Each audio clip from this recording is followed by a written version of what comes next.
Have you ever wanted to try testosterone, but you've wondered, is it really worth it? And what are the risks? I'm Dr. Rena Malik, urologist and pelvic surgeon, and today I'm going to be talking all about testosterone replacement therapy, the benefits, the risks, and who should really use it. So TRT is used for men who have what we call hypogonadism.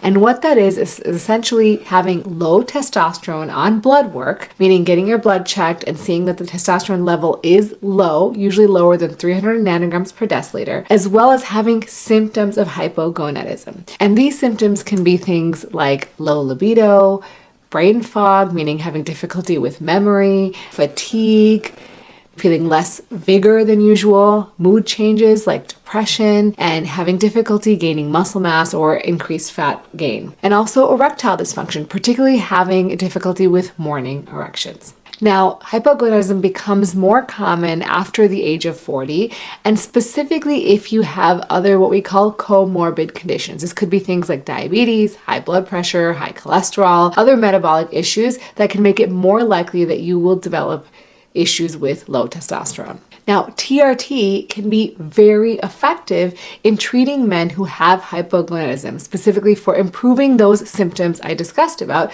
associated with hypogonadism. But the real question remains, is it safe? So there was a landmark study that was published in 2016 in a very prominent medical journal called the New England Journal of Medicine. And this study looked at the potential benefits of raising those testosterone levels with medication in men who were above age 65, so 65 and older, who had moderately low testosterone levels. So in this study, the researchers recruited a total of 790 men. These men had to have an average serum testosterone level of less than 275 nanograms per deciliter. Now, these participants were then randomly assigned to receive either testosterone gel or a placebo gel for 1 year. And in the trial, this is called the testosterone trials, the treatment significantly improved many measures, specifically sexual activity, sexual desire, and erectile function, compared to those who were taking the placebo gel. So in terms of physical function, men were able to walk further distances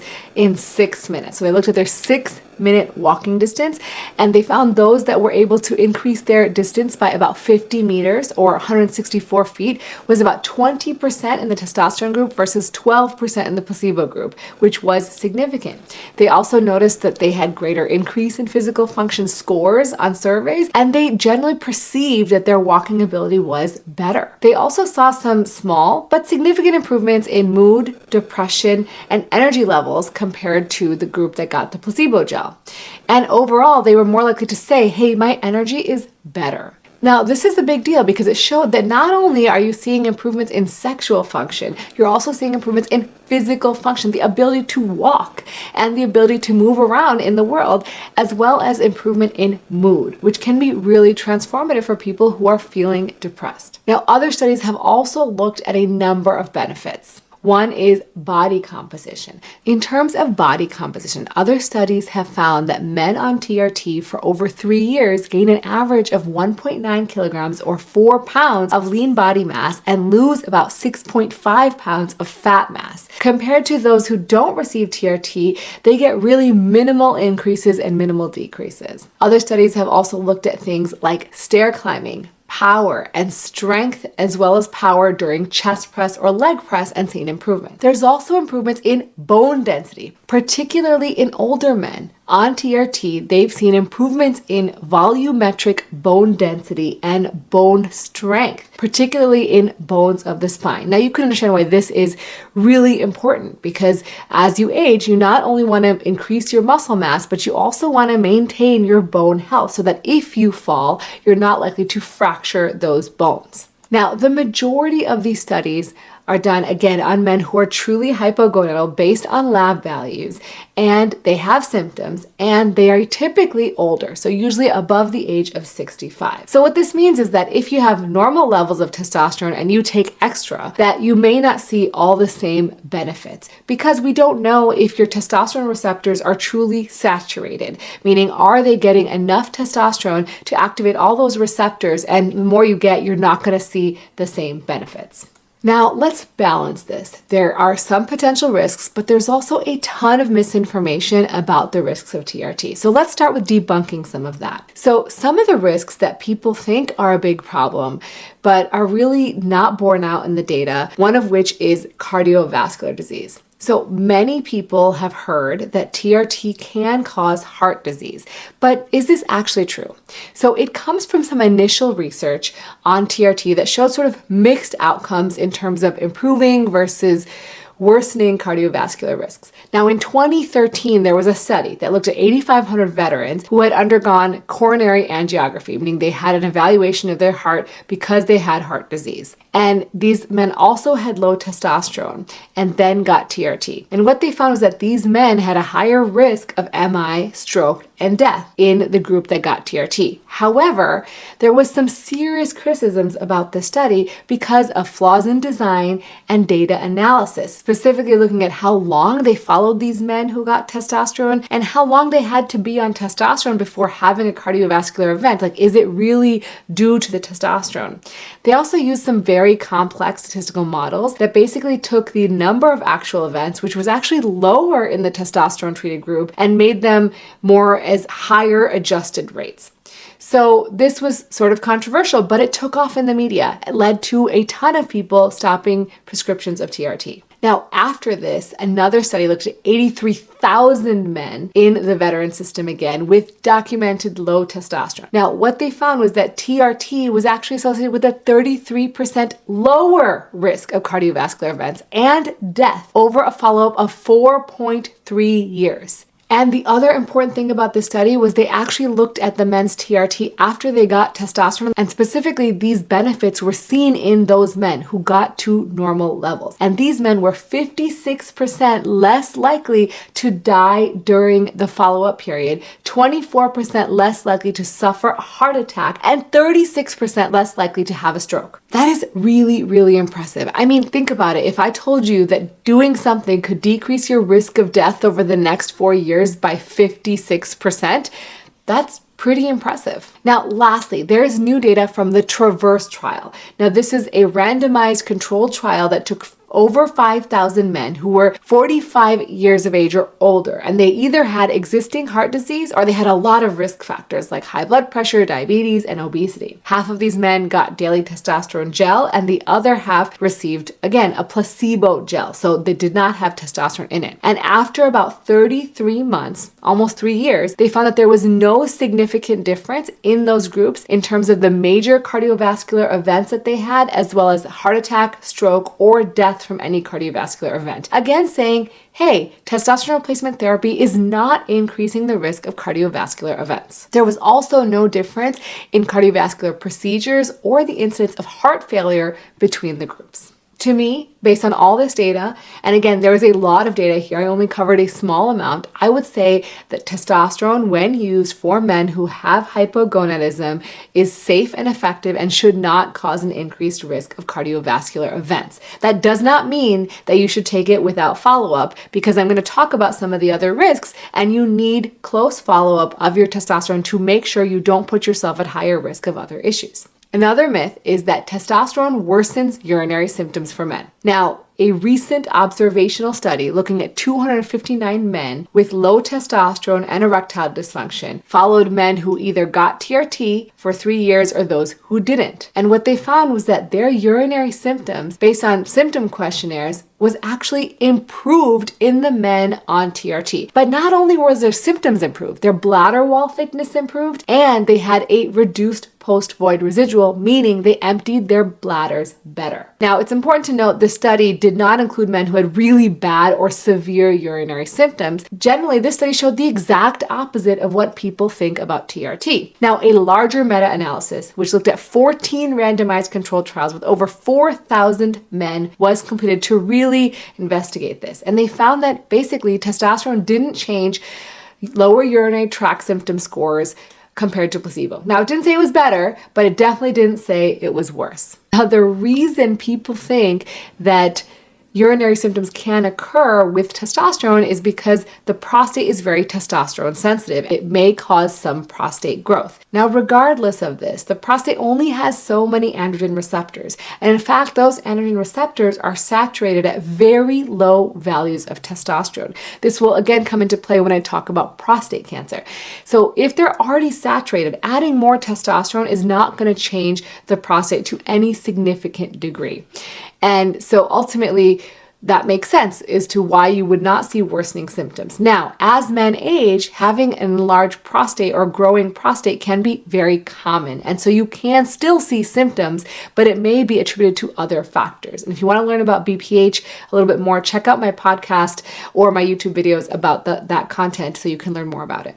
Now, I mentioned prostate cancer earlier. So people think that testosterone replacement can cause prostate cancer. Now, TRT can cause a very slight increase in your PSA. Again, because once those receptors are saturated, it is going to increase prostate size and potentially PSA. However, in the totality of the current evidence, there is no suggested increase in the incidence of prostate cancer of men on TRT.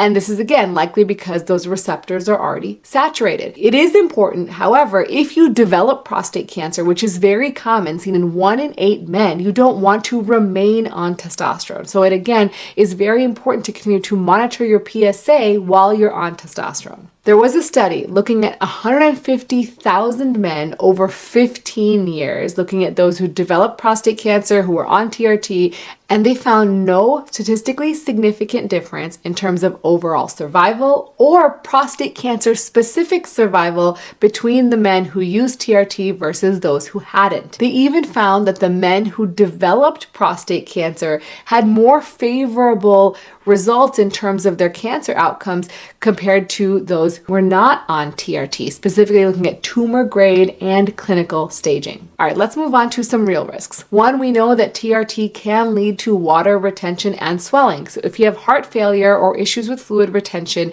this may exacerbate those issues. Another one is sleep apnea. So in a study, they saw 10% of men who were on TRT developed or had worsening sleep apnea compared to 4% in the placebo group. This is something you need to keep in mind if you are prone to snoring or you have a very large neck circumference. Those are usually signs that you may suffer from sleep apnea. If this is the case, you may want to get a sleep study to evaluate for sleep apnea and make sure you optimize that before you start testosterone replacement. Also, some data suggest that this might actually just be temporary, that if you have this exacerbation after about 18 weeks, you might notice some improvement in your symptoms. Also, it may be more common in men who are taking very high doses of TRT. Next up, blood clots. Now, blood clots come up a lot with any sort of hormone replacement, whether it's for women with estrogen or men with testosterone. But let me share some data on this. So there was a case control study that was published in yet another prominent medical journal called JAMA, Internal Medicine, or the Journal of American Medical Association, that found that men who used testosterone in the past 6 months had a 63% higher risk of developing blood clots compared to non-users.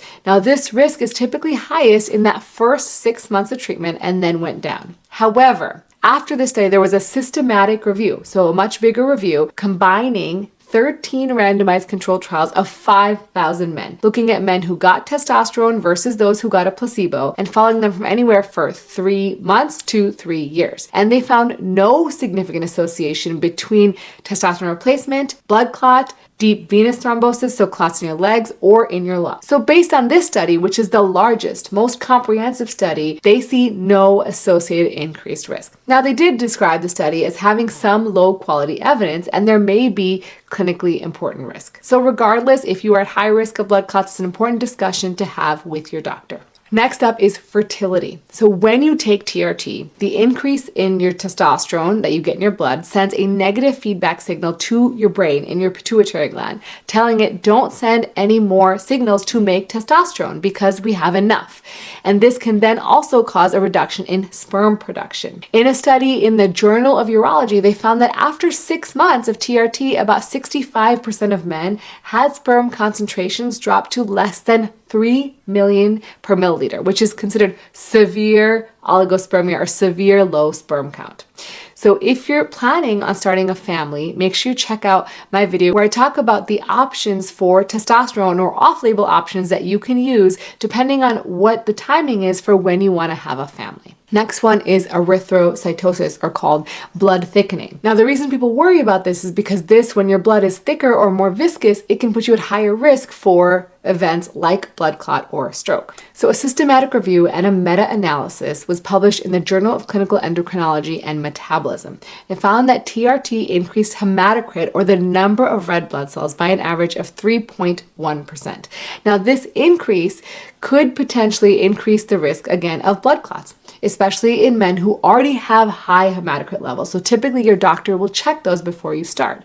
However, there was no serious adverse events, meaning there was no stroke, no blood clots reported during the duration of the study. Now, the risk of this blood thickening tends to increase with age, with higher doses, and certain formulations, specifically injectable TRT, which has a higher rate of this compared to maybe gels or oral medications.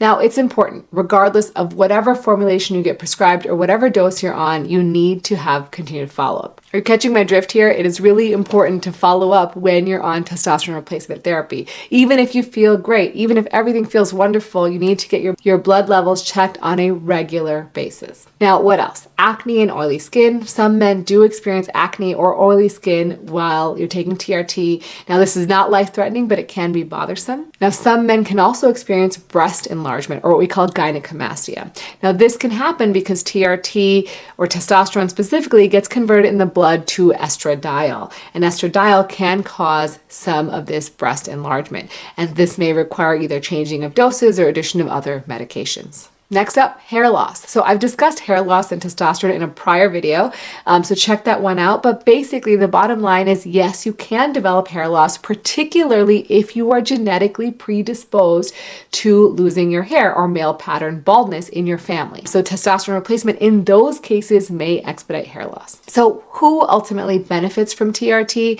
Well, society guidelines will recommend TRT for men who have a consistently low morning testosterone, usually below 300 nanograms per deciliter, twice on blood testing, as well as symptoms of low testosterone, including decreased libido, erectile dysfunction, brain fog, change in mood, decreased muscle mass, increased fat gain. All those things, as well as erectile dysfunction, can be a sign of low testosterone. Now, what about contraindications? So contraindications would be active prostate cancer, severely uncontrolled sleep apnea, and it's generally not recommended for men who want to father children in the future. Or if you have breast cancer or uncontrolled heart failure, remember it can cause swelling. So ultimately, TRT can be very beneficial for men who have low testosterone levels and symptoms, but it is not risk-free. It's crucial that you have a thorough discussion with your doctor about your individual risks and benefits, because you have a unique medical history that is really important to take into consideration. It is a serious medical treatment and requires, again, careful monitoring and follow-up. So if you're considering TRT, make sure to work with someone who's knowledgeable and who can guide you through the process safely. I just want to take this moment to remind you guys, if you're new here or you haven't been here for a while, I have started a podcast called the Rita Malik MD Podcast. You can find it here on YouTube, but you can also find it on any podcast platform, so you can listen to it on your commutes, on your walks. And I interview expert guests. I give long-form podcast content, as well as Ask Me Anything. So check it out. Let me know what you think. Let me know what you want to hear or who you want to hear from. And as always, remember, take care of yourself because you're worth it.